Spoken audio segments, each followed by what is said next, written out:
Study point आपका स्वागत है यहाँ पे। मेरा नाम सतेंद्र प्रताप है और आज के इस वीडियो में हम डिस्कस करने वाले हैं क्लास 12th का चैप्टर है, हिस्ट्री की थर्ड बुक है। ये चैप्टर नंबर 11 है, विद्रोही और राज। और ये 1857 का विद्रोह वाला जो चैप्टर था आपका, ये है पार्ट 1 है इसका। पार्ट 1 में हम देखेंगे कुछ बहुत सारी इंपॉर्टेंट बातों को और कुछ अच्छे अच्छे क्वेश्चन हैं जो हमारी बुक टेक्स्ट बुक में से लिए गए हैं, जो कि इंपॉर्टेंट क्वेश्चन हो सकते हैं आपके एग्जाम के लिए। तो ध्यान से देखोगे आप, पूरा का पूरा कॉन्सेप्ट आपको समझ में आ जाएगा, एक एक चीज़ आपको समझ में आ जाएगी। ठीक है, बहुत ही ईजी चैप्टर है, कुछ भी ऐसा नहीं है इसमें जो आपको मुश्किल लगे। तो आपको करना क्या है, थोड़ी सी बातों का ध्यान रखना है। एक तो आपको हर एक चीज़ अच्छे से सुनना है, उसको समझने की कोशिश करना है। दूसरी चीज़ क्या होगी कि आपने इन सारी चीज़ों को, जो भी आपके सामने पॉइंट आने वाले हैं, इनको आप नोट डाउन कर सकते हो अपने रजिस्टर वगैरह में। ठीक है, ताकि आपको साथ के साथ ही पॉइंट मिल सके, या फिर आप वीडियो को पॉज करके उसका स्क्रीनशॉट ले सकते हो ताकि आपको एक बार में ही सारी चीज़ें अवेलेबल हो जाए। तो ये वीडियो शुरू करने से पहले आपको एक बात बताना चाहता हूँ कि 1-2 दिन में 12th क्लास के लिए, 11th 12th 10th जो भी है, उनके लिए इंग्लिश की क्लासेस शुरू करवा रहे हैं हम अपने चैनल पे। तो एक सर हैं सुधीर सर, वो आपको इंग्लिश पढ़ाएंगे।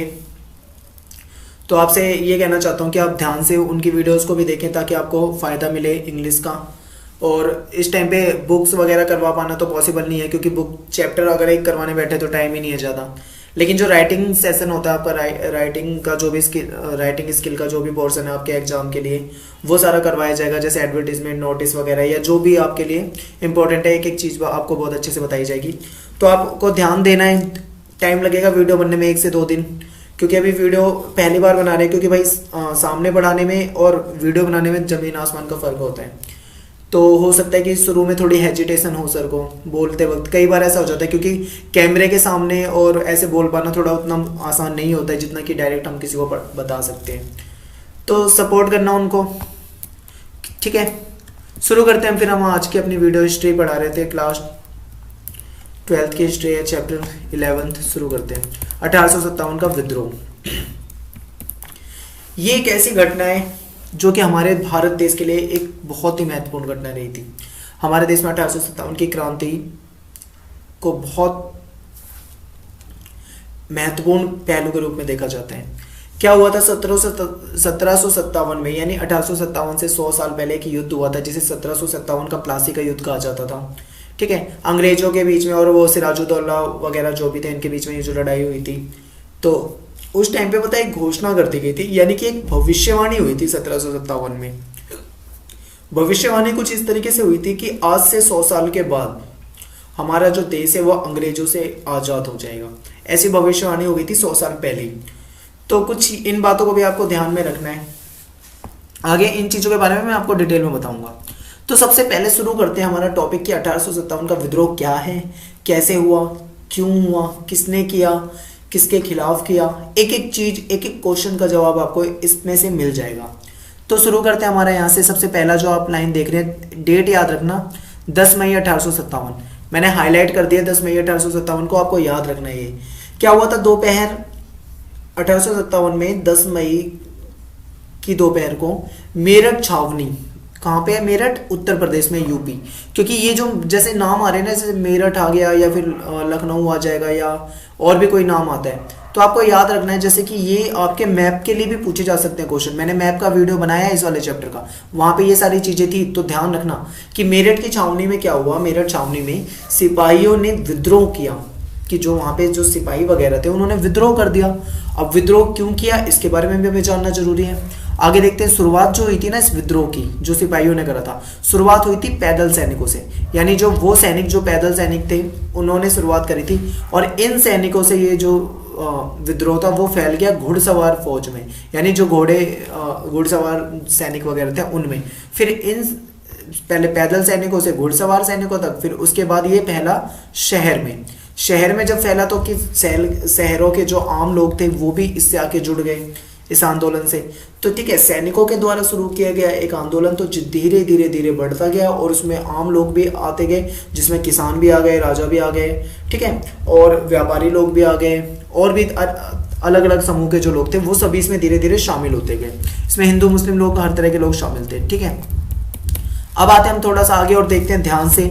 यहाँ पे एक बात ये भी ध्यान रखना है कि शहर देहात के लोग सैनिकों के साथ जुड़ गए थे। ये आंदोलन इसीलिए एक बड़ा आंदोलन था क्योंकि इसको ना समर्थन मिल रहा था, किसका, आम लोगों का, यानी जो लोग थे उनका समर्थन मिल गया था। सिपाहियों ने क्या करा, शस्त्रागार पे कब्जा कर लिया। अब शस्त्रागार क्या होता है, शस्त्रागार जो भी कहते हैं इसे, ये एक ऐसी मतलब ऐसा कमरा या फिर ऐसी जगह होती है जहाँ पे क्या होता है, हथियार वगैरह संभाल के रखे जाते हैं, हथियार वगैरह रखे जाते हैं, ठीक है, हथियार हो गया, गोला बारूद हो गया, ये सारी चीजें। तो सिपाहियों ने शस्त्रागार पे कब्जा करा और उनके बाद हथियार वगैरह, गोला बारूद जो थे वो सारी चीजें लूट ली। अंग्रेजों को निशाना बनाया गया। भाई अंग्रेजों के साथ इस टाइम पे बहुत गलत हुआ था, उनको अच्छे तरीके से बिल्कुल मारा गया था। उन्होंने सोचा भी नहीं होगा कभी कि मतलब इंडियंस ऐसा भी करेंगे उनके साथ या ऐसा कभी होगा। तो ये बंगले वगैरह जो थे अंग्रेजों के फूंक दिए, जला दिए, दफ्तर जो थे वो जला दिए, जेल वगैरह में हमला कर दिया, अदालतों को जलाते फूंकते तोड़ते फोड़ते चले गए, डाक खाने जो थे उनमें हुआ यही सब, सरकारी खजाने, टेलीग्राफ की जो लाइन थी दिल्ली को जा रही थी, इन सारी चीज़ों को, टेलीग्राफ की लाइन काट दी गई, यानी इन सारी चीज़ों को तबाह करने लग गए धीरे धीरे। जत्था क्या हुआ, अगली सुबह 10 मई से हमने पढ़ा था, 10 मई को शुरू हुआ था दोपहर में, अगली सुबह यानी कि 11 मई की बात चल रही है। 11 मई को क्या हुआ, ये जो जत्था था, ग्रुप था, एक ग्रुप लाल किले में पहुंच गया। लाल किला कहाँ पे, दिल्ली पहुंच गया। लाल किले में उस टाइम पे जो अंतिम मुगल शासक है बहादुर शाह जफर जो भी थे वो थे। उन्होंने क्या करा, विद्रोहियों ने ये भी नहीं देखा कि वो एक मुगल सम्राट है, उनके यहाँ कैसे जाना है, जबरन वहाँ पे घुस गए और उन्होंने वहाँ पे जाके बताया कि भाई ऐसी ऐसी बातें थी और हम अंग्रेजों को मार कर आ रहे हैं, हमें आपका समर्थन चाहिए, ठीक है। तो ऐसे में उनके सामने क्या था कि भाई जो यही मौका था कि अब उनको मतलब वो चाहकर भी कुछ नहीं कर सकते, तो उन्होंने अपना समर्थन दे ही दिया उनको। रीजन जो था, रीजन देखो क्या था, सबसे जो बड़ा रीजन आएगा ना 1857 के विद्रोह का, कारण और भी हो सकते हैं लेकिन ये सबसे मेन कारण था। एक समस्या मैंने सिर्फ एक लाइन में बता दिया, आप यहाँ से देख लेना कि समस्या ये थी कि सूअर और गाय की चर्बी से बने कारतूस को मुंह से खींचना पड़ता था। यानी कि ऐसा कहा गया था, एक अफवाह फैल गई थी कि जो अफवाह वगैरह या जो भी रियलिटी रही है उस टाइम पे कि सूअर और मतलब वो जो भी उनकी गन वगैरह, इनफील्ड वगैरह, कौन सी गन थी आप पढ़ लेना, उसमें मैंने पढ़ा था, उसका नाम याद नहीं आ रहा है मुझे। तो उसमें से जो कारतूस लगाने पड़ते हैं उसे पहले ना उसमें अपनी मुंह से खींचना पड़ता था। तो उसमें ये कहा गया था कि इसमें ना सूअर और गाय की चर्बी का लेप लगा हुआ है, जिससे क्या होता है कि हिंदू और मुस्लिम दोनों तरह के ही लोगों का धर्म होता है, धर्म जो होता है भंग होता है। यानी कि जो हिंदू लोग हैं वो गाय के प्रति वो होते हैं और सूअर से नफरत से करते हैं जो मुसलमान लोग होते हैं। तो इससे माना जाता था कि दोनों का ही धर्म भ्रष्ट हो रहा है और अंग्रेज जानबूझकर ऐसा कर रहे हैं क्योंकि वो उनको ईसाई बनाना चाहते हैं, ठीक है। ये भी एक बात फैली थी। यह भी बताया कि अंग्रेजों को मार कर आए हैं, सारी बातें बता दी उन्होंने मुगल सम्राट को। बादशाह ने अपनी मंजूरी दे दी। इसके बाद जो आंदोलन था और बड़े लेवल पे चल गया। क्यों? क्योंकि भाई बस एक नाम ही चाहिए होता है, एक नाम मिल गया था कि अब ये मुगल जो अंतिम मुगल शासक हैं बहादुर शाह जफर, उनके नाम पे चलाया जाने लगा ये आंदोलन धीरे धीरे आगे बढ़ा। विद्रोह में जो थे आम लोग भी शामिल होते गए। अब आते हैं यहाँ पे, देखो 3 शहरों के नाम है, लखनऊ, कानपुर, बरेली। ध्यान देना इनको। साहूकार और अमीरों को भी निशाना बनाया गया था यहाँ पे। साहूकारों को और अमीरों को क्यों बनाया गया था? क्योंकि भाई ये जो लोग थे ना, ये अंग्रेजों के चमचे थे, यानी अंग्रेजों के पिट्ठू थे और ये शोषक वर्ग थे, यानी ये भी शोषण करते थे आम जनता का। तो इनको भी मतलब गुस्से में इसका शिकार बना दिया गया। तो आई होप आपको ये सारी चीजें यहाँ तक समझ में आई होगी। तो ये जो था ये 1857 के विद्रोह का रीजन था कि इसके कारण से ये धीरे धीरे ये बातें फैली। कैसे फैली ये सारी चीजें हम पढ़ चुके हैं। आते हैं हम अगले पेज पे, ठीक है। इस पेज में हम देखेंगे क्या इंपॉर्टेंट हमारे लिए कि 1857 के विद्रोह के दौरान संचार के माध्यम, आपकी बुक में जो हेडिंग है एनसीईआरटी की बुक में हेडिंग कुछ इस तरीके से मिलेगी आपको कि संचार के माध्यम। देखते हैं क्या है संचार के माध्यम में। विद्रोह बहुत व्यवस्थित और समन्वित ढंग से था कि ये जो विद्रोह हुआ था वो बहुत व्यवस्थित और समन्वित ढंग से था कि कहीं ना कहीं इसकी प्लानिंग जरूर हुई थी, तभी इसमें एक बैलेंस जरूर था कि ठीक है अच्छे तरीके से फैल रहा था। ये अलग अलग जगह पे हुआ था विद्रोह की, एक छावनी से दूसरी छावनी, दूसरी से तीसरी, तीसरी से चौथी, जहाँ जहाँ पे मतलब सैनिक वगैरह रहते थे वहाँ पे ये सारी चीज़ें फैलने लगी थी। तो जाहिर सी बात है कि कम्युनिकेशन उनके बीच में बहुत अच्छा रहा होगा, ठीक है। संचार व्यवस्था अच्छी थी तभी तो बातें पहुंच जाती थी वहां तक, और कुछ समानता भी थी कि सभी एक साथ होते गए, लोग जो बाहरी लोग थे वो जुड़ते गए, ये सारी चीजें यहाँ पे चलती गई। एक घटना देखते हैं यहाँ पे, थोड़ा सा हम आगे आते हैं, इसमें देखते हैं। विद्रोह के दौरान Awadh military police captain hearsay की सुरक्षा का जिम्मा जिम्मा भारतीय सिपाहियों पर था। एक घटना है, यहाँ से समझो थोड़ा ध्यान से कि क्या हुआ। विद्रोह के दौरान अवध मिलिट्री पुलिस कैप्टन थे हियर से, ये अंग्रेज थे, इनकी सुरक्षा की जो जिम्मेदारी थी वो भारतीय सिपाहियों पे थी। अंग्रेजों को आपने सुना था कि अंग्रेजों को मारा जा रहा था, तो ऐसे में हियर से जो थे इनको भी या तो मारना था या गिरफ्तार करना था, दो में से एक चीज़ तो होनी थी इनके साथ। लेकिन उन्होंने क्या करा, उन्होंने इसको ना तो मारा ना ही इनको गिरफ्तार किया। मसले को हल करने के लिए अब ये समस्या है कि इनका करा क्या जाए, तो मसले को हल करने के लिए देखो क्या किया गया। देसी अफसर यानी जो हमारे भारतीय जो भी रहे होंगे अधिकारी वगैरह या सैनिक वगैरह, उनकी एक पंचायत बुलाई गई। अब यहाँ से क्या समझाना चाह रहा हूँ मैं, ये समझना, पंचायत बुलाई गई और इससे पता लगा है कि पंचायतें होती थी और संचार व्यवस्था अच्छी थी। अब आते हैं थोड़ा सा ऊपर, ठीक है। को ये जो हेडिंग थी वो इसको दर्शा रही कि संचार के माध्यम कि कम्युनिकेशन कैसे था उनके बीच में। तो यहाँ पे पता लग गया ना आपको कि कहीं ना कहीं मतलब उनकी पंचायत वगैरह होती थी, आपसी बातचीत उनके बीच में होती थी। तो इससे पता लगता है कि कम्युनिकेशन उनके बीच में अच्छा था। सैनिक लाइन में रहते थे। अब इस लाइन का मतलब क्या समझ रहे हो आप, मैंने ये देखो गोला लगा रखा है लाइन। लाइन का मतलब ये नहीं है कि लाइन कतार में रहते थे। सैनिक मतलब वो जो जहाँ पे रहते हैं ना उनको लाइन कहा, जैसे सिविल लाइन कहा जाता है, पुलिस लाइन कहा जाता है। तो इसी तरीके से लाइन अंग्रेजी वर्ड है उसका, ठीक है। कहीं रहने की जहाँ पे सैनिक वगैरह ठहराए जाते थे, रखे जाते थे, रहते थे, उनको लाइन कहा जाता था। तो सैनिक लाइन में रहते थे, यानी कि जो एक जिस एरिया में रहते थे वहाँ पे ज़्यादातर एक जैसी जातियों से थे, ज़्यादातर सैनिक होते थे एक जैसी जातियों से होते थे। जीवन शैली उनका जो लाइफ स्टाइल होता था वो भी एक जैसा होता था। तो इससे एक अंदाजा लगाया जा सकता है कि भविष्य के बारे में भी जरूर सोचते होंगे, वो आपस में बातें भी करते होंगे फ्यूचर के बारे में, आगे के बारे में। तो ठीक है, इससे पता लगता है कि कम्युनिकेशन जो था उनके बीच में था और अच्छा कम्युनिकेशन था। सैनिक विद्रोह के कर्ता धर्ता खुद थे, यानी जो विद्रोह हुआ था 1857 का, इसके कर्ता धर्ता थे वो कौन थे, सैनिक ही थे। इन्हीं ने भाई शुरुआत करी थी और धीरे धीरे सैनिकों के द्वारा इसको आगे बढ़ाया गया था। तो आई होप आपको ये चीज़ें भी बहुत अच्छे से क्लियर होती जा रही होंगी। साथ के साथ आते हैं अगले टॉपिक पे। देखो 1857 का विद्रोह जो था आंदोलन, हम इसको पढ़ तो चुके हैं, लेकिन इसके बाद हुआ क्या। अभी हमने पढ़ा कि भाई सेना के द्वारा शुरू हुआ, धीरे धीरे आगे बढ़ा। अब देखते हैं क्या हुआ। अंग्रेजों से लड़ने के लिए नेतृत्व और संगठन की जरूरत थी, क्योंकि खाली अगर कुछ चंद सैनिक अंग्रेजों से लड़ जाएं या फिर कुछ जनता अंग्रेजों से लड़ जाए तो पॉसिबल नहीं था। अगर इतना ही आसान होता ना अंग्रेजों को उखाड़ फेंकना तो कब के उखाड़ देते, लेकिन ऐसा था नहीं। तो ऐसे में जरूरत थी एक मजबूत नेतृत्व की, क्योंकि युद्ध और जंग तभी जीता जा सकता है जब नेतृत्व अच्छा हो, ठीक है। नेतृत्व, तो ऐसे में नेतृत्व किसका दिया जाए, ये भी बात समस्या आ रही थी। तो ऐसे में विद्रोहियों ने क्या करा, उन लोगों के पास शरण ली, उन लोगों को अपना नेता बनाया, उन लोगों के पास गए जो लोग कभी पहले राजा की भूमिका निभाते थे, अंग्रेजों से पहले जो राजा की भूमिका निभाते थे।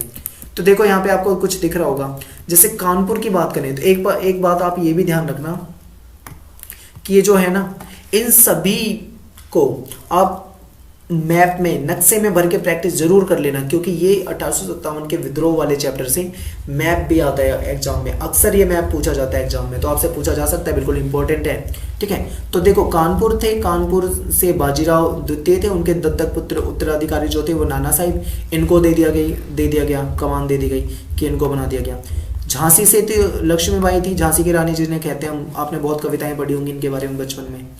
और आरा जो है वो बिहार में है, यहाँ से कुंवर सिंह हो जाएंगे, अवध से वाजिद अली हो जाएंगे, लखनऊ से बिजरिस का बेगम हजरत महल वगैरह, ये सब थे, ठीक है। तो थोड़ा सा इन चीज़ों का ध्यान रखना, आप नाम वगैरह हल्का फुल्का याद रखना, क्योंकि जब आप क्वेश्चन के आंसर बनाते हो तो इन सारी चीज़ों के बारे में पता होना चाहिए।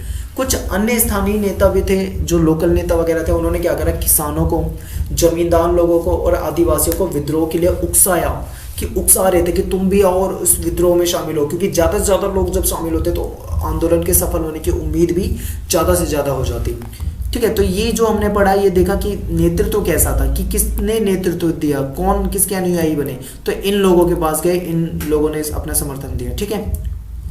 तो इसके बाद आते हैं अफवाहें और भविष्यवाणियां। देखो ये थोड़ा सा आपको ध्यान रखना है कि उस टाइम पे ना कुछ अफवाहें फैल रही थी। अफवाहें हमारे देश में काफ़ी फैलती हैं, तो उस टाइम भी काफ़ी अफवाहें फैल रही थी। तो अफवाहें क्या थी, आप इनके बारे में जरा सा ध्यान से देखो, बहुत ही अच्छे से समझ में आ जाएगा आपको। अफवाहें और भविष्यवाणियों के जरिए लोगों को उकसाया जा रहा था। एग्जाम्पल 1, एग्जाम्पल 2 और एग्जाम्पल 3, मतलब 3 उदाहरण दिए मैंने आपको, 3 अफवाहों के बारे में बताया, आपको ध्यान से सुनना है। सबसे पहली अफवाह जिसके कारण ये ये जो विद्रोही हो गया था, विद्रोह हो गया था, वो तो आपको पता ही है कि कारतूसों में गाय और सूअर की चर्बी की लेप, ये अफवाह फैल गई थी। अफवाह आई कहाँ से थी, इसके बारे में थोड़ा सा डिस्कस कर लेते हैं कि एक ब्राह्मण सिपाही था, उससे एक नीची जाति के सिपाही ने पानी मांगा। ब्राह्मण ने क्या करा भाई, पानी पिलाने से मना कर दिया। जब उसने मना करा, क्यों मना करा, क्योंकि उसने कहा था भाई धर्म भ्रष्ट हो जाएगा मेरा अगर मैं तुझे पानी पिलाऊंगा तो उस नीची जाति के व्यक्ति ने कहा कि भाई बहुत जल्दी तुम्हारा धर्म तो वैसे ही भ्रष्ट होने वाला है, क्योंकि अब आने वाले टाइम पे तुम्हें गाय और सूअर की चर्बी का लेप वाला वो मुंह से खींचना पड़ेगा। तो ये अफवाह वहां से फैली, धीरे धीरे धीरे धीरे कहीं ना कहीं यहीं से फैल गई होगी आगे को। तो ऐसी है, इतिहास में कुछ भी कंफर्म नहीं होता है, तो एक अंदाजे में ही पढ़ा जाता है, ठीक है। तो इन सारी चीज़ों को थोड़ा ध्यान रखना। इसके बाद देखो सेकंड, अगर हम अफवाह पे आते हैं तो ये ऐसा कहा गया था कि आटे में, जो आटा होता है, आटे में सुअर और गाय की हड्डियों का चूरा मिलाया जा रहा है, और ऐसा अंग्रेज जानबूझकर कर रहे हैं क्योंकि वो हिंदुस्तानियों को ईसाई बनाना चाहते हैं, क्रिश्चियन बनाना चाहते हैं। तो ये भी एक अफवाह वगैरह रही होगी उस टाइम पे। तीसरा देखते हैं, एक तो ये बात तो मैं आपको चैप्टर शुरू करने के शुरू में ही बता चुका था कि प्लासी की जन्म हुई थी 1757 में। तभी एक भविष्यवाणी हुई थी कि आज से 100 साल बाद क्या हो जाएगा, 23 जून 1857 को देश अंग्रेजी राज से खत्म हो जाएगा, यानी देश में अंग्रेजों का राज खत्म हो जाएगा, देश आजाद हो जाएगा। और एक चपाती बांटने वाली अफवाह वगैरह भी थी, ठीक है। कोई व्यक्ति आता था, चपाती बांट के चला जाता था, फिर आगे 5 चपाती और आगे पहुंचानी होती थी, तो कुछ इस तरीके से। तो ये अफवाहें वगैरह थोड़ा सा ध्यान रखना, अफवाहें और भविष्यवाणी, ठीक है। तो अभी तक हमने बेसिक पढ़ लिया है कि इस चैप्टर का क्या था, 1857 का विद्रोह कैसे हुआ, वो लोग कहाँ गए, किससे मिले, कैसे शामिल हुए, बेसिक सारी बातें बता दी। अब आते हैं हम, अगर एग्जाम में हमारे इन चैप्टरों से क्वेश्चन आ जाए तो हम उनका जवाब कैसे देंगे। तो पहला क्वेश्चन आपकी स्क्रीन पे दिख रहा है, विद्रोहियों के बीच एकता स्थापित करने के लिए क्या तरीके अपनाए गए, ठीक है। आज ही लिखे हैं मैंने ये सारे क्वेश्चन, ध्यान से आप इन सारी चीज़ों को बहुत अच्छे से पढ़ सकते हो, और टू द पॉइंट मैंने जवाब दिया, आप इन सारे जवाबों को लिख भी सकते हो कि विद्रोही जो थे उनके बीच में एकता स्थापित करने के लिए क्या तरीके अपनाए गए, ऐसे कौन से तरीके थे जिससे विद्रोहियों के बीच में एकता हो जाए। तो देखो बहुत ईजी है, ध्यान से सुनना। सभी वर्गों से, ठीक है, चाहे वो किसी भी जाति के हो, किसी भी जाति के लोग हो, उन सबसे एक अपील की गई कि आओ साथ आ जाओ, एकता की अपील की गई, ठीक है। जातिवादी का भेदभाव मिटाओ और एक साथ आ जाओ, क्योंकि हमें अंग्रेजों के खिलाफ लड़ना है। दूसरा था कि मुस्लिम राजाओं द्वारा भी ऐसी घोषणाएं की गई जिससे हिंदुओं की भावनाओं का ध्यान रखा गया। तीसरा पॉइंट है, हिंदू और मुसलमान दोनों की भावनाओं को ध्यान में रखा गया था इस टाइम पे, ठीक है। फिर यह है कि बहादुर शाह जफर जो थे उनका नेतृत्व था, ठीक है। आपको पता है मुगल सम्राट थे आखिरी, और इन्होंने नेतृत्व दिया था, लेकिन हिंदू और मुस्लिम एक होकर लड़े, ठीक है। सभी हिंदू मुस्लिम एक हो गए थे इस टाइम पे। और यही एक, अगर हमने 1857 के विद्रोह में अंग्रेजों की नींव हिला दी थी, तो इसके पीछे रीजन यही था कि हिंदू मुस्लिम एकता थी उस टाइम पे। और अंग्रेज इस बात को समझ भी गए थे, अगर जब तक हिंदू मुस्लिम एक रहेंगे तब तक मतलब इस देश पे मतलब अच्छे तरीके से राज करने में कहीं ना कहीं प्रॉब्लम आ सकती है। तो उन्होंने क्या करा, बाद में हिंदू और मुस्लिमों के बीच में फूट डालनी शुरू कर दी कि धीरे धीरे धीरे धीरे कैसे फूट डाली जाए ताकि मतलब इनके बीच में लड़ाई झगड़ा हो जाए और वो शासन करे। अंग्रेजों का काम ही था फूट डालो शासन करो की नीति। तो ये सारी चीज़ें आप ध्यान रखना। आगे क्या है, अंग्रेजों ने प्रयास किया हिंदू और मुस्लिमों को लड़ाने के, लेकिन ऐसा उस टाइम पे ऐसा कोई फर्क पड़ा नहीं था उनसे, ठीक है। तो ये तो था पहला क्वेश्चन। अब आते हैं हम अपने दूसरे क्वेश्चन पे, देखते हैं दूसरा क्वेश्चन। सेकंड क्वेश्चन है, बहुत ही आसान है। अंग्रेजों ने क्या करा, विद्रोह को, ये जो 1857 का विद्रोह हो रहा था, अंग्रेजों ने उसको कुचलने के लिए क्या कदम उठाए। तो देखो, अंग्रेजों ने ब्रिटेन से बड़ी सैन्य सहायता मंगवाई थी। अंग्रेजों ने मार्शल लॉ जारी कर दिया था, लागू कर दिया था। अब ये मार्शल लॉ क्या होता है ये भी थोड़ा सा समझ लो कि इस टाइम पे क्या होता है कि ये जो सैनिक वगैरह होते हैं ना, या जो सेना के अधिकारी वगैरह होते हैं, उनको ना थोड़ी पावर ज़्यादा दे दी जाती है, ज़्यादा ताकत दे दी जाती है कि वो चाहे किसी को शक के आधार पर या जैसे भी चाहे गिरफ्तार कर सकते हैं, कहीं पर भी किसी के घर में घुस के तलाशी वगैरह ले सकते हैं, किसी को सजा दे सकते हैं, सजा देने का अधिकार भी इनको हो जाता है। ये मतलब इनके हाथ में पावर ज़्यादा आ जाती है। तो अंग्रेजों ने मार्शल लॉ जारी किया उत्तर भारत में। थोड़ा सा आगे आते हैं, देखते हैं अगला पॉइंट। जहाँ विद्रोह ज़्यादा हुआ था वहाँ पे अंग्रेजों ने घोर अत्याचार किया, लोगों के साथ बहुत ज़्यादा मतलब गलत किया। बाद में विद्रोही सैनिकों को, अगर कोई सैनिक पकड़ में आया तो उसको पकड़ के मौत के घाट उतारा। फूट डालो शासन करो की नीति के अनुसार हिंदू और मुसलमानों को आपस में लड़ाने की कोशिश की गई। अंग्रेजों ने क्या करा, फूट डालो शासन करो की नीति के तहत, फूट डालने का मतलब पता है आपको कि दो पक्षों को आपस में कहीं ना कहीं उनके बीच में मिसअंडरस्टैंडिंग करवा के लड़ाई करवा दो, जिससे वो आपस में लड़ेंगे, उससे कहीं ना कहीं उसका फायदा अंग्रेज उठाएंगे। तो ऐसा करने की कोशिश की इन्होंने। फिर क्या करा उन्होंने, कलकत्ता और पंजाब इधर की तरफ से हमला किया और दिल्ली की तरफ चल दिए, क्योंकि इनको दिल्ली का महत्व पता ही था। इसके बाद है जमींदारों को आश्वासन दिया कि हाँ, कुछ जमींदारों को इन्होंने आश्वासन दिया कि हमारे साथ आ जाओ, हम तुम्हें तुम्हारी जागीरें लौटा दी जाएगी, हम तुम्हें तुम्हारी जागीर लौटा देंगे। जो जमींदार विद्रोह में शामिल मिले उनको उन्होंने कठोर सजा दी। ठीक है, तो ये सारी चीज़ें आप अच्छे से समझ गए होंगे। आई होप आपको बहुत अच्छे से समझ में आ रहा होगा, मुझे भी आ रहे होंगे, अच्छा लग रहा होगा चैप्टर।